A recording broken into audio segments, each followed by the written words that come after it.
What's going on, Illumineers? John here from Freedom Gaming, coming at you with a deck tech and VOD review from a tournament that I played in this past weekend.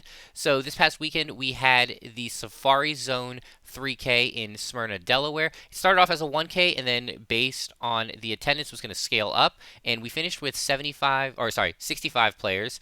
So the tournament organizers decided to bump up the pricing a little bit. Ended up being about a 3K after the pricing went up with between store credit and then the cases that were added to the prize pool as well. So we had 65 players, so we ended up with 7 rounds, cutting to top 8. I finished Swiss 5-2. I got in as the 8th seed, the lone 5-2 to get into cut. So I had an uphill battle in top cut, but luckily enough, I was able to win my top 8 match 2-1 against the Sapphire Steel Kiwi Birds aggro list, and then we decided to chop in top 4, which was probably better for me as I had a matchup against Ruby Sapphire, which was not really my favorite matchup, but we'll see what happens maybe later in the set. It was a fantastic event. I had a great time. I started the event off 4-0. I lost my next two, and then I won my final match to get into cut, which was awesome. The VOD review, which we'll go over later, was from my round 6 match. It was against a Sapphire Steel items list. I was, of course, playing Emerald Steel Discard, which is my bread and butter, the deck that I have played since set 2, and I haven't stopped since, no matter between all the nerfs, all the changes, all the meta shifting. It's just a deck that I love, and I think it's positioned very well into the meta, even if it does struggle into Ruby Sapphire a little bit. So we're going to hop in, take a look at the deck list, and then we're going to hop in to the VODs. So let's go check out the list. So here it is, the list that took us to our top 4 finish over the weekend. It is a list that I have been working on extensively, and just in all of my spare time, just testing just different versions of it, whether it's going to be just with morph, without morph, with muses, without muses, with cove, without cove, testing different action counts, different song counts, and just this is the list that I've set on, which I personally feel is the best version of the deck.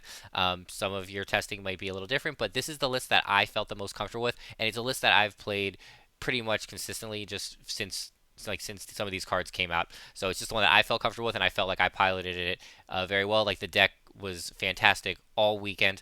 She definitely took care of me. That's for sure.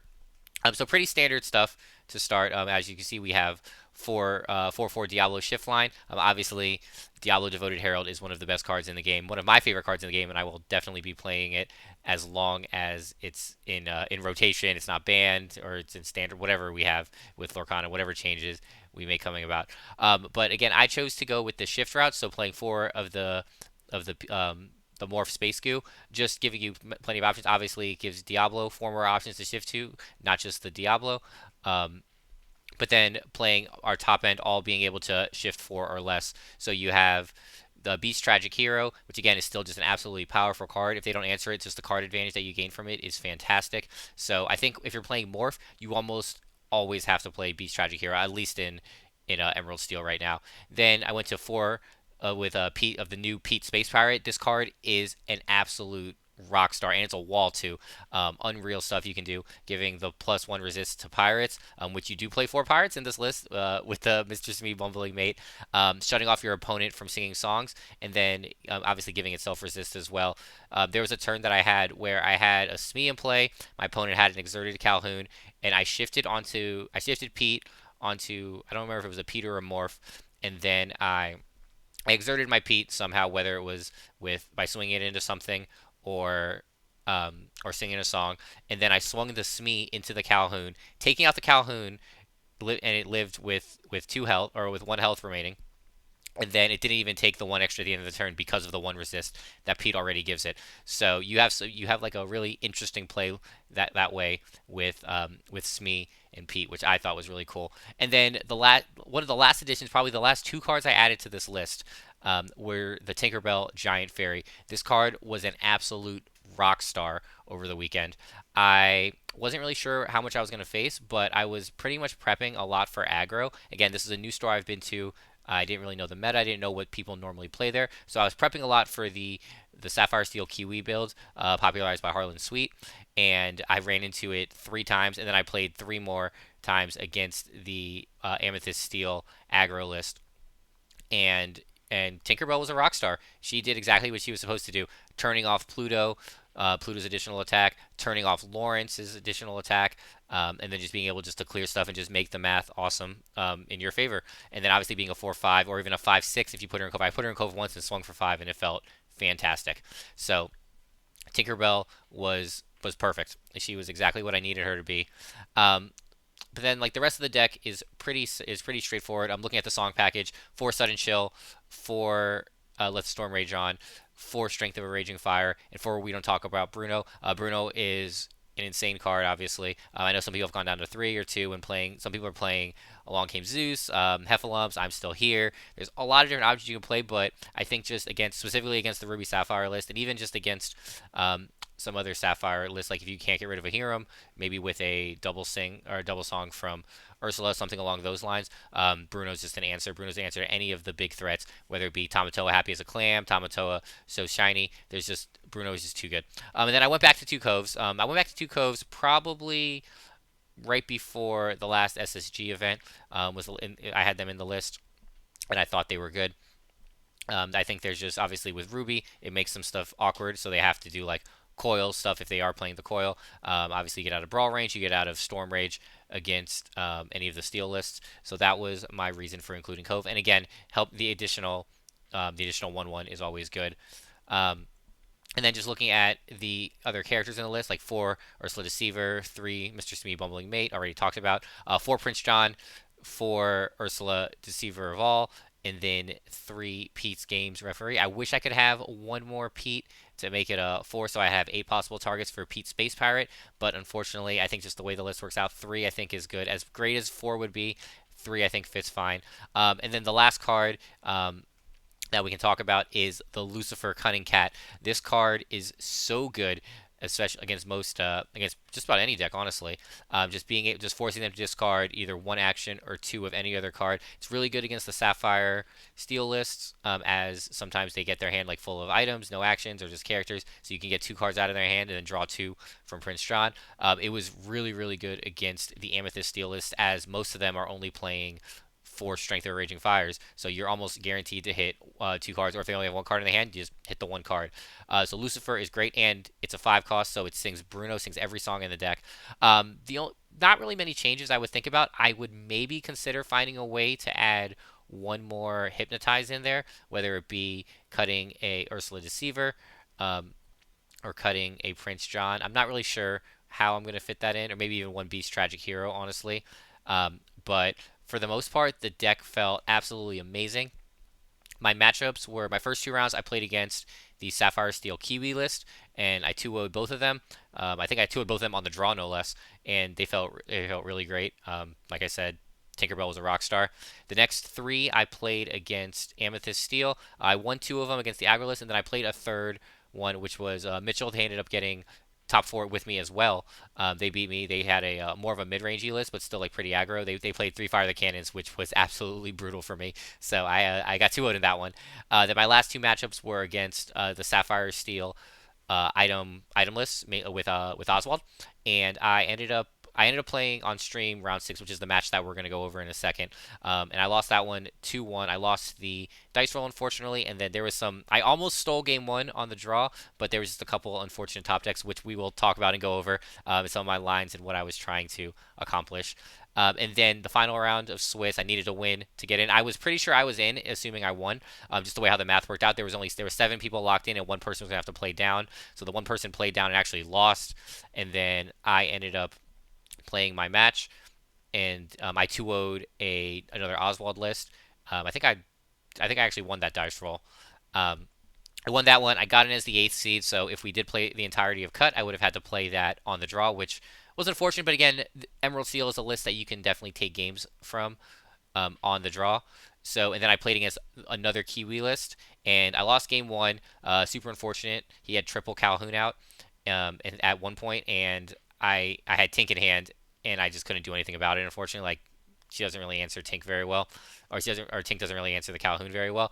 And then games 2 and game 3, I ended up winning. Game 2, I won on the play. Then on the draw, I had a really crazy play where I top decked. I had to clear 2 manners, and there was 12 health on them, and I found a way to do it between Cove and just and moving some stuff like that. It was a very, very crazy turn, and then I absolutely flipped the game because my board was insane and he had no cards in hand.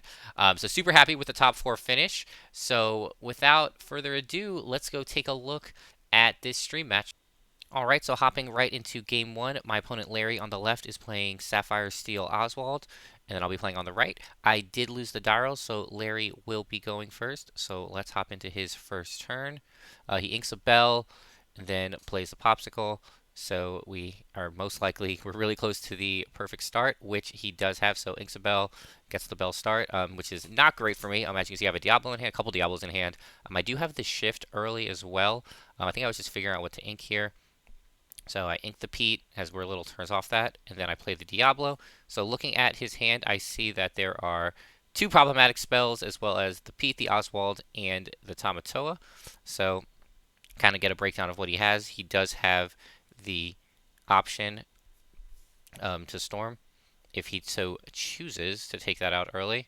Or so he inks his Tamatoa as that is quite far off. He does know what I'm playing. Gets the Oswald out, and then he just quest for one. So elects not to. He wants to get the value. Wants to force me to play the Diablo. So obviously I do have the Diablo shift. I can go for it, but we're seeing me. I'm contemplating the decision. So I ink the sudden chill as I have it allowed out, and then I just play the Smee, and then I do get the Diablo out. I know that it is going to get stormed the next turn, but I had to take care of that Oswald as I did have it. So I do get another storm, which is solid as well. So again, I know it's getting stormed the next turn, but we still go for it anyway. So my opponent is going to retaliate and storm back here. Again, we knew we had it. We knew we had it in hand, but we have another Diablo, so that's why I kind of felt safe playing that. Obviously, I knew he had the Zeus in hand, so I had to kind of I wanted to try to force him to use all his songs when he had a chance.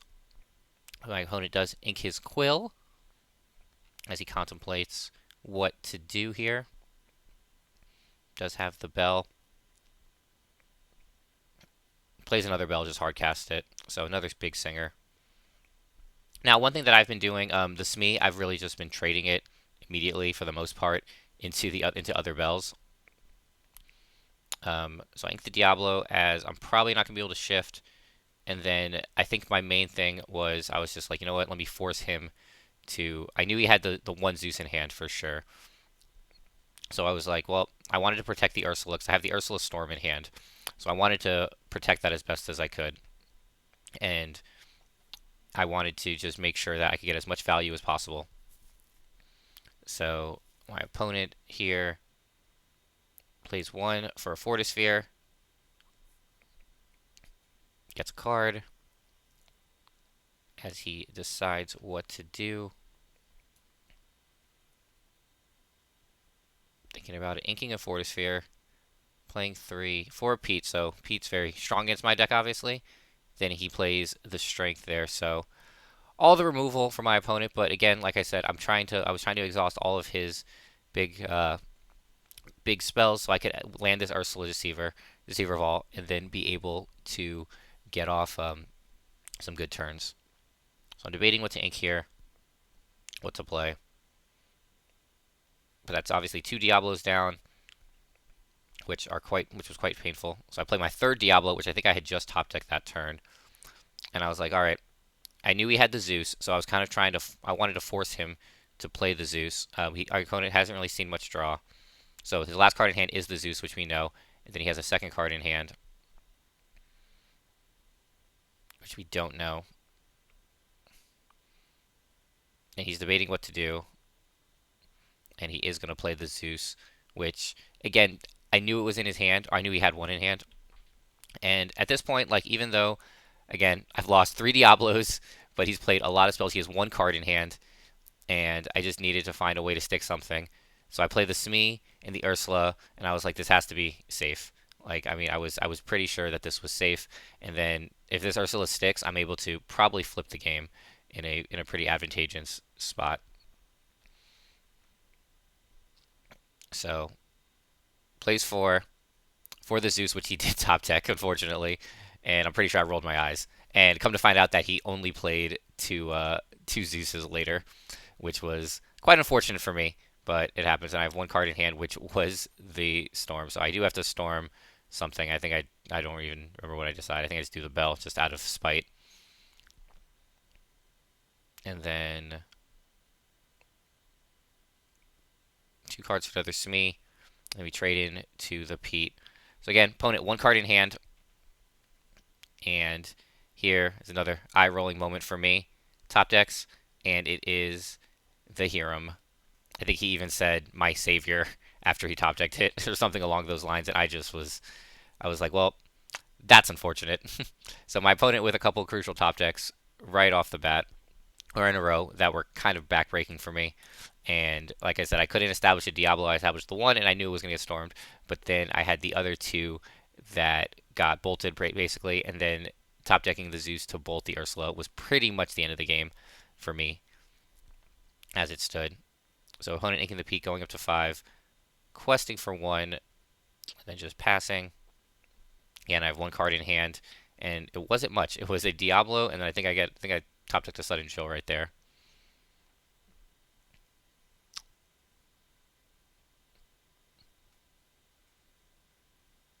So playing 1, seeing the Diablo, so I get to peek at the 2 cards. Oswald and Dime. Nothing too crazy, but again, opponent with the Hero out, with the bell, no way for me to answer the bell. Quest for 2, and passing. At this point, I am in such an unadvantageous position that I kind of just had to, really didn't know what to do. Unfortunately, I was just like, I just couldn't believe just how I had everything was removed at the unfortunate time. But that's what happens sometimes. So our opponent is thinking about his turn, 3 cards in hand. Pays 3 ink as he decides what he wants to do here. Oh, goes back 2 ink. I think we see the Oswald. Inks. Oswald trigger. Cogsworth goes to the bottom. So whiff on the Oswald trigger. Trading with the bell, or with the bell, and then just questing for 1. Again, 1 card in hand, which we know is the Dime. I can't remember. I think I just morph. I think I just morph and chill it. And we both go into. Yep, we both just go into top deck mode basically. So, and I just pass. Yep, no need to quest the Diablo there. I guess it was pretty a safe quest. It could have, that one lore could have mattered, but I don't think he would have paid or gone for that. Yep, and then the Tinkerbell comes out. So it's quite the top deck there for my opponent. And he quests for 3. Pretty safe there. I think I just look at the board, see my 1 card. I think I just am quite close to scooping it up here.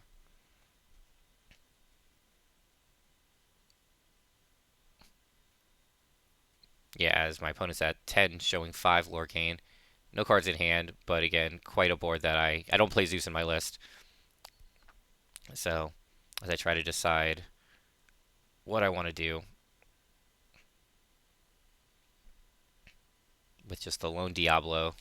Again, three Devoted Heralds in the discard. The one Ursula I saw in the discard. Not looking too promising here for myself.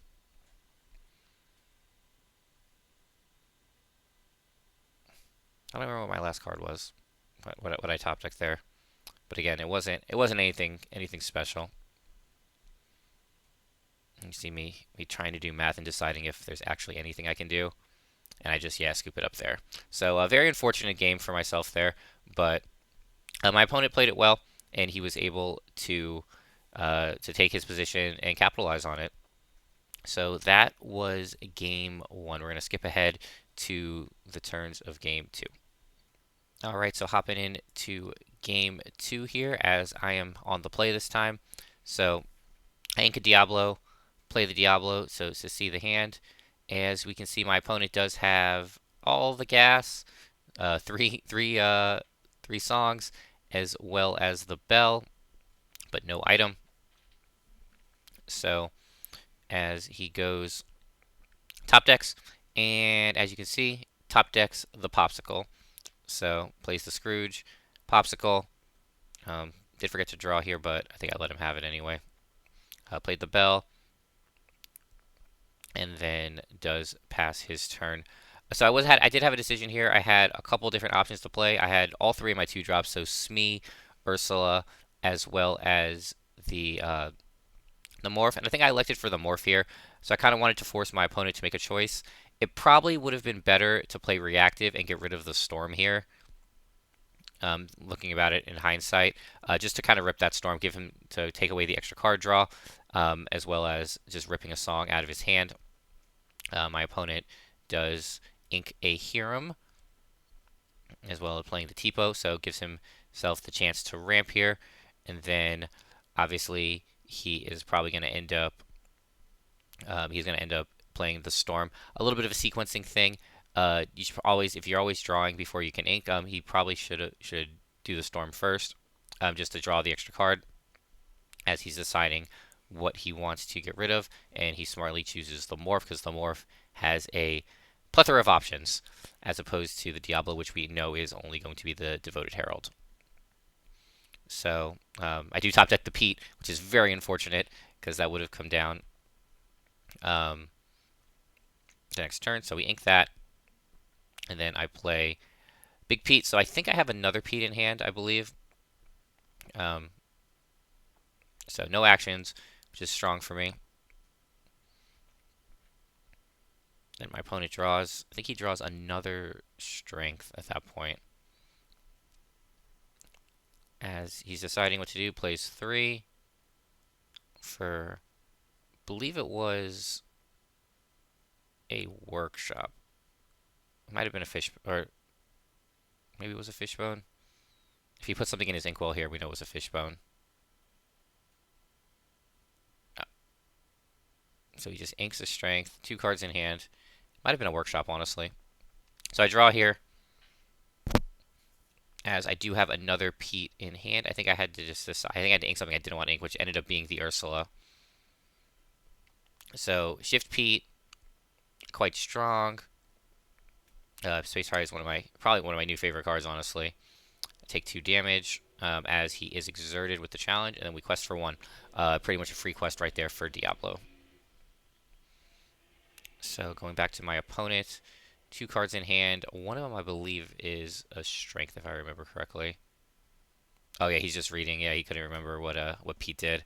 A lot of people were reading Pete yesterday, or over the weekend. So that was always fun, seeing a new card being used. A lot of people were unsure of. I think a lot of people were unsure about the singing part of the ability. They knew about the +1, the +1 resist. So bolting it takes it out, which again fine, because that was pretty much his turn. And then we have a Tipo versus Diablo stare down. So again, feel pretty safe there. Play the Ursula, and then just quest for 1. As you saw, I do have the Diablo in hand and a Storm in hand. So I was just playing it a little slow, hopefully to draw either another action. I could have shifted that, but with the Ursula, I just decided that, let me make him figure it out, which good call there by him. Play the Pete with the Ursula in hand. And then just gets a quest in. So plays the Pete, really smart, just to kind of shut off my spells. So definitely wasn't a bluff, but he reacted as if I had an action, which I definitely did.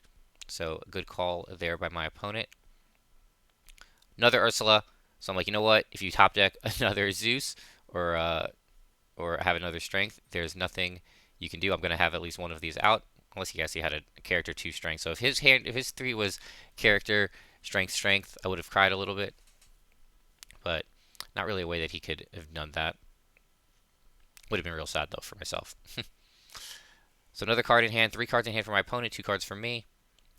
Inking a Tamatoa, as we are quite far away from that. as he is deciding what to do with his last two. So singing the the storm on the Diablo. Again, my hand is Diablo's Storm Rage on at this point. So I was just hoping to. I was probably one turn away from getting the Diablo established on board, which would have been really nice. My opponent is thinking about what to do with this final 4 ink that he has. And what do we see from them? Plays the Hero, no trigger on it, which was, I believe, I think it was a workshop that he put into play for 3, if I remember correctly. I know it's kind of off to the side. Um, so no activation on the Hero.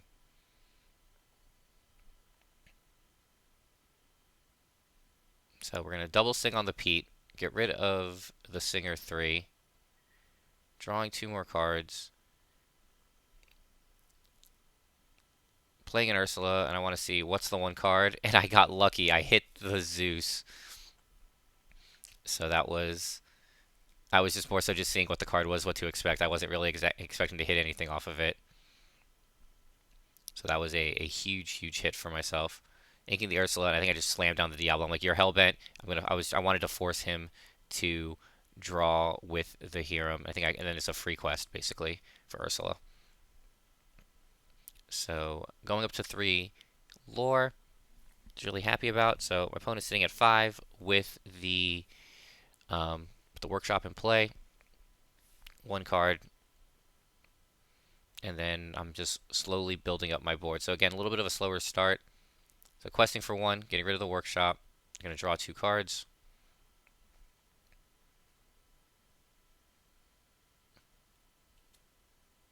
And deciding what to play. 3, Pete. So my opponent has definitely won the Pete War, but it has been not great for me. Then deciding the inks. Oh no, sorry, yeah. Inks plays the bell. No cards in hand. He's debating on questing with the T-Pow and passes. So my opponent is has a pretty good board right here. 2 Singer 3s, the Hero. So if he hits a popsicle or an item, he can draw, and then the T-Pow just sitting there, deciding what I want to do. So I play a second Diablo, as at this point I'm pretty sure that there's no swords in the list. So I felt pretty safe just to slam another one down. 1 card in hand, pass.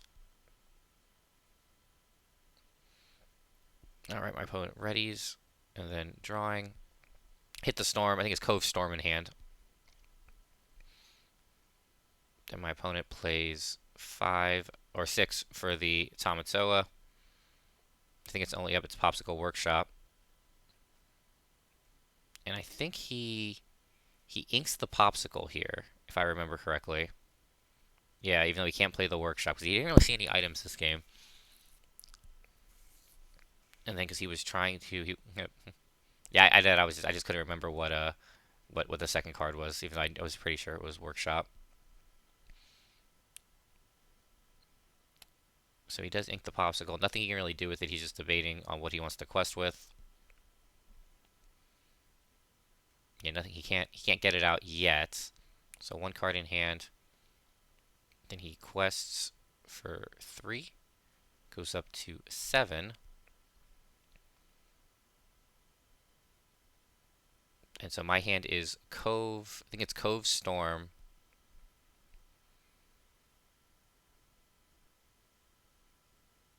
Yep. So we're gonna double sing Storm on the Pete. Draw 2. 1 card in hand, which we know is the Workshop. I'm going to sing Chill here with it just to get rid of it, I believe. Yep. Again, knew it was a Workshop. Because my opponent only saw the 2. So he is up to 7 ink, though. Then I think I'm just deciding how I want to trade into stuff. Moving those 2 away. Cove for 4. So those two are out of the cove, whereas or sorry, the 4 in the cove, the only one not in the cove is the Ursula Deceiver. And then we take out the bell as well. And then we just pass. So my opponent is a little bit of a tough spot here. Lone Tipo, no cards in hand, and the Tamatoa. And then I have gonna seem to have 4 cards in hand. Nothing else I can really do. So I do pass the turn over to them. So again, just playing to the board a little bit there, playing a little slower just to kind of just guarantee my spot, which I felt really safe to do. Basically forcing my opponent to do a whole lot of stuff. So Scroogin here, looking at what he wants to do, does grab a Fortisphere. So second item that he's seen. I can't remember if he plays it straight or if he quests to play it. So he does. He's deciding what he wants to do here.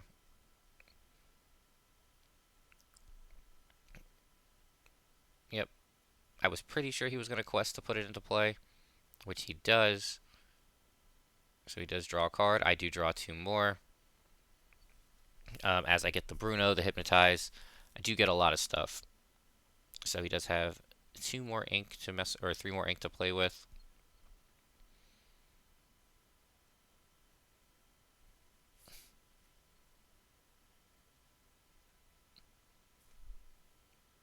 Plays a, I don't remember if it was Popsicle or Fortisphere. So it was something. It was something that drew 1. But again, I just have a whole lot of cards now, as my opponent is quite starved. Still no Hiram. Does have a couple big characters that are a little tough to deal with, but as they're deciding what to do here, does take out the Ursula with the Tipo. So again, still have 1 Ursula up, which is completely free, or completely healthy. 2 Diablos, which cannot be touched outside of spells. And then again, a handful of cards. Oh, and I guess I didn't ready the Ursula on the end. I forgot about it because it wasn't in the cove. I see that now on the top of the screen. So again, I have a ton of options as I went from 1 to 2 cards in hand to basically 7 or 8. So pretty much have just a embarrassment of riches at this point. So 5, throwing down, or throwing down the Bruno. Let's get rid of it. Oh yeah, it goes right to hand. Getting rid of the Tamatoa because that card is absolutely a problem. And I do not have a way to deal with that Scrooge at the current moment. So we ink the Hypnotize. And then we just quest for 2. And slowly but surely just keep... I guess I pay 1 to move the Ursula there too. So I might as well just maximize all of our ink. And then passing over to my opponent. So as there's going to be just a turn where I could pretty much just keep establishing the board, keeping everything off it. And then as I just get more, I'm just pretty much just looking for anything to answer this Scrooge. Just keep any big target off the board. Does have 8, and he gets, I believe it's a Popsicle back, or a Fortisphere. There's both in there. It doesn't matter. Actually, no, the Fortisphere is in play.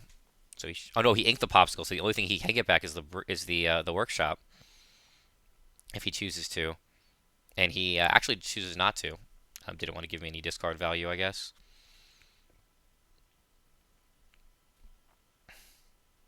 Maybe in hindsight, looking back, he probably should have, just in case I do have another Bruno, as he's, or just so he cannot have a 50-50 chance of keeping the Tamatoa. But again, like that's kind of just a another like a random decision, as it doesn't really matter at that point. Like this game is not over by any means. Tamatoa is still definitely a problem. So inking the Ursula for 6 here, or did I pay too much? Or I think I just played a bunch of stuff down. Yeah, I think I just went into Smee into Beast, which you can't see the beast on the end, but there's a beast on the end. Um, so questing up to 8, and then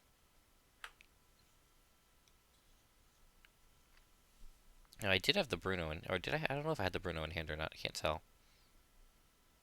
But so I elected not to. I think I was like, I think I just ended up building the board at this point, and I was just gonna just set up one big turn because I'm showing 2, 4, 5, 6, 7, 8.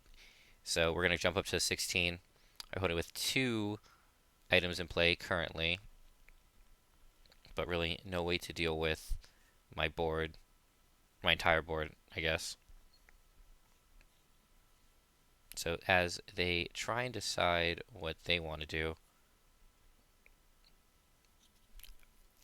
yeah, if I did have the Bruno, I think I was deciding if I wanted to just build the board and just keep questing away for 2 and get rid of the Tamatoa, or I could have just I was looking for any damage spells because I did have the chill in hand. Again, all the cards I had, but I didn't have the exact removal that I probably needed or wanted. So quest for 3, gonna get back the workshop finally. Plays the workshop.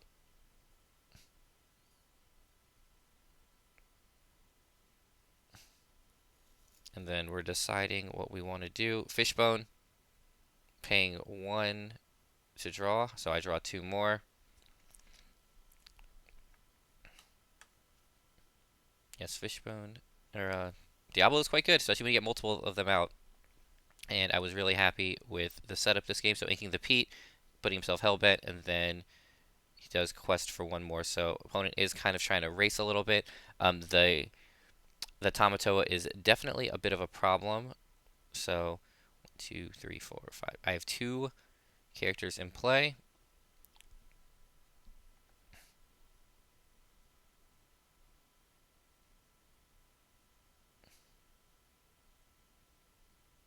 So draw 2 from the beast, play 3 for a Pete, 3 for another Ursula. So I think that's 8 cards in hand, or 8 characters. I think I played another Smee there or something. 9 characters in play, I'm counting. And then we double sang the strength to absolutely clear the board, and then we can just quest out with everything. So we jump out to a huge turn. So we go from 8 to, I believe it's, yep, 15 with lethal or Lorthal on the board here. So as you can see, it was kind of just like, even though that Tamatoa was definitely a problem, so just a fishbone for my opponent, as there's no way for him to clear my entire board. So that was game 2, a lot better than game 1.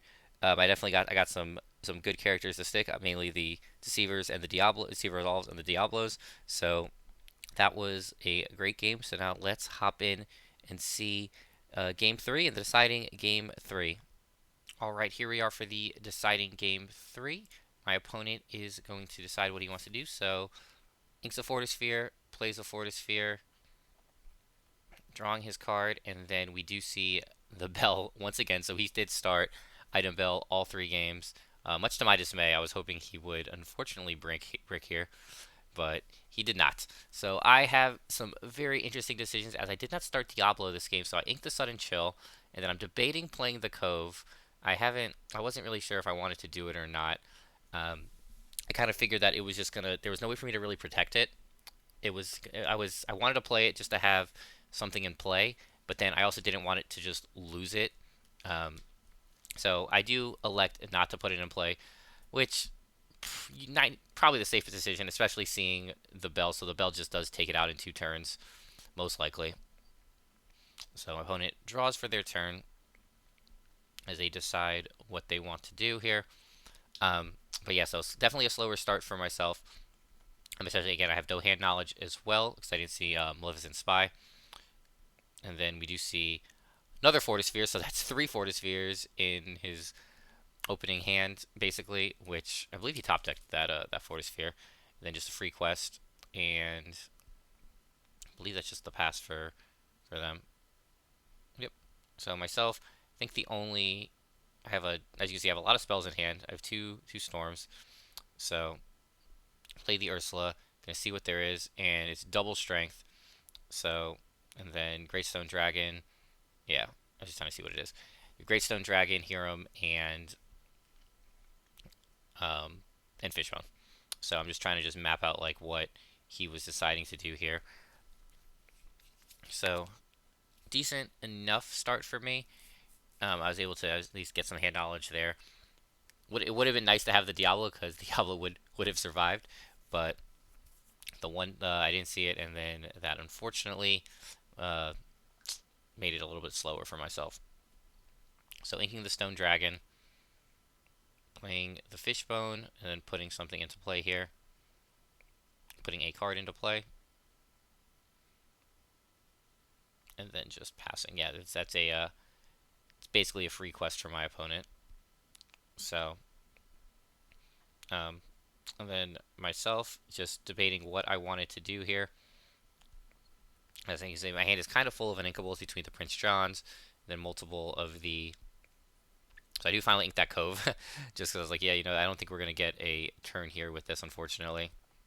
I guess maybe I could have done Cove Ursula, something like that, and then swing into it, and it stays alive with 1 health. But I elected with the Prince John just to kind of have the value of it, potentially to have something later on as well with the discard.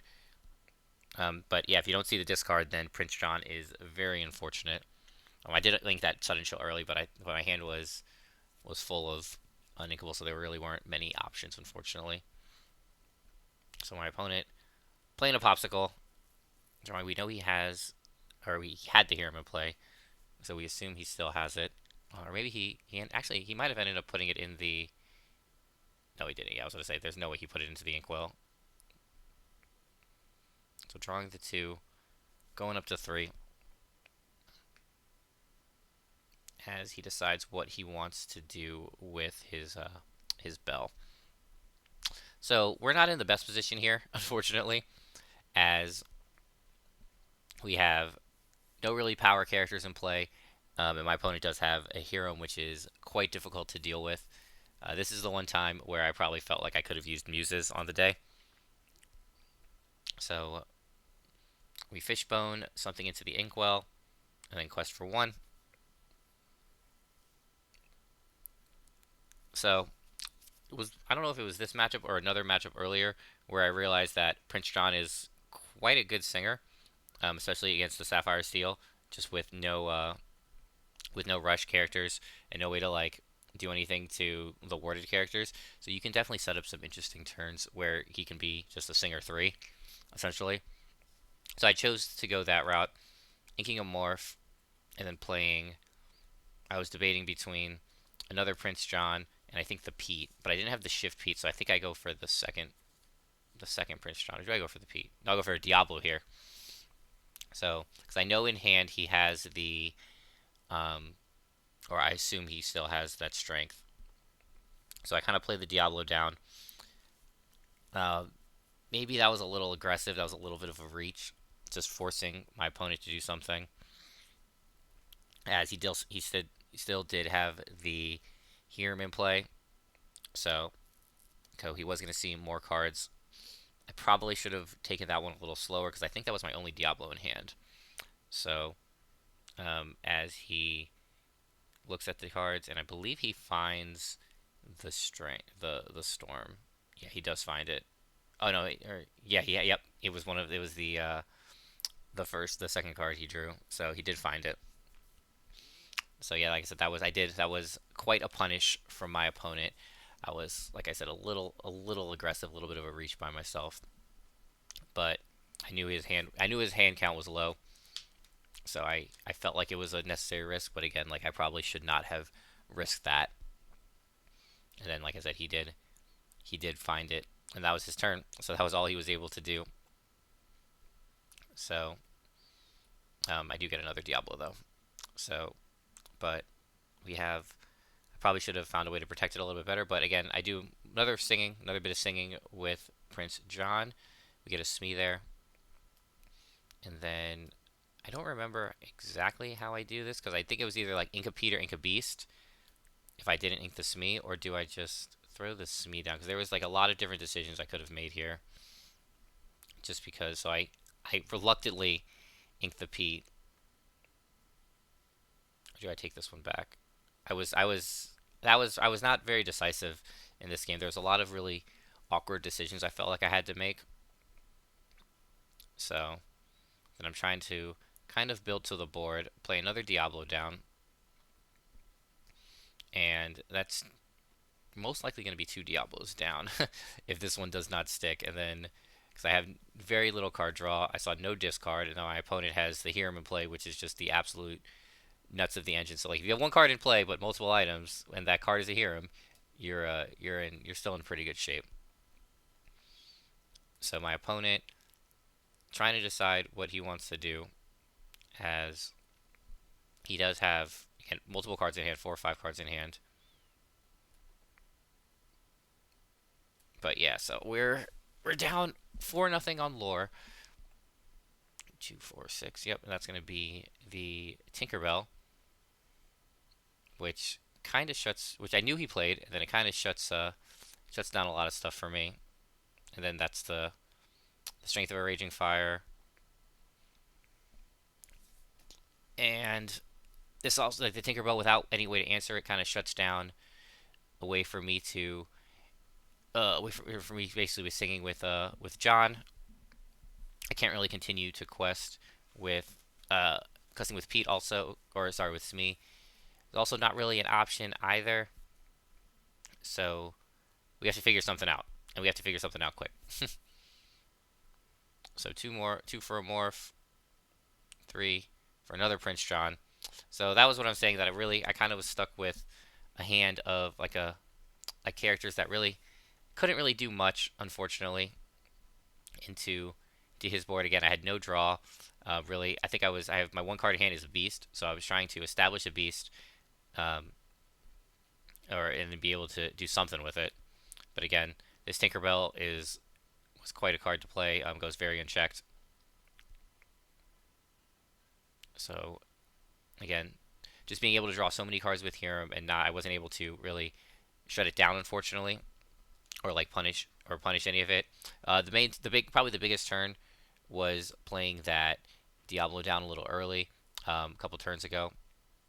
So we ink a strength for, I believe it's 7. Oh, 8. Yep, there it is. So it was 8 for Tamatoa. We're gonna see to get back an item. So again, my opponent just finding all of his top end at the right time, to kind of push him over the edge for the most part. Again, just being a very, very, very tough to deal with this board, as we're just trying to stay alive here, with our Prince Johns and our Morphs and our Smee, staring down a Tamatoa so shiny. So he is going to tap his Quill, put something into the Inkwell, pay, get a Popsicle to draw, and then quest, go up to 5, and draw 2 more cards. Oh, yep. Did he get rid of the fishbone? No, yep. Draws 2 more cards. Debating what he wants to do with Tinkerbell right there. Yep, just quest for 2. Goes to 7. And we are in a pretty tough position. So, as you can see, this item deck is quite the force to be reckoned with. So we shift into Beast, which was probably it was something that we could do. Then we decide to trade into the Hiram, play down another Morph. Again, no cards in hand. And then we're going to just pass the turn here. Oh yeah, there was this little question about damage. That was just, I just had to kind of just get rid of, especially with Tamatoa in play. I could not let him continue drawing cards. My only way to survive this game was to try and choke out the card draw. and just hope that I just found an answer for something. So Popsicle, as he's going to just continue drawing, he saw all the items he missed in the game too. He saw here. Um, Plays a lot for a dime, and that is pretty much going to be the game. Like I said, I had no way to deal with his hand, no way to deal with his board. Um, so goes from 7 to I believe it is 11. Yep, and then Tinkerbell. I needed to find something good off these 2 cards from Beast. Otherwise, we are going to be. Oh, he. I don't even think he. Yeah, he didn't grab anything with Tamatoa either. So could have grabbed a Popsicle there.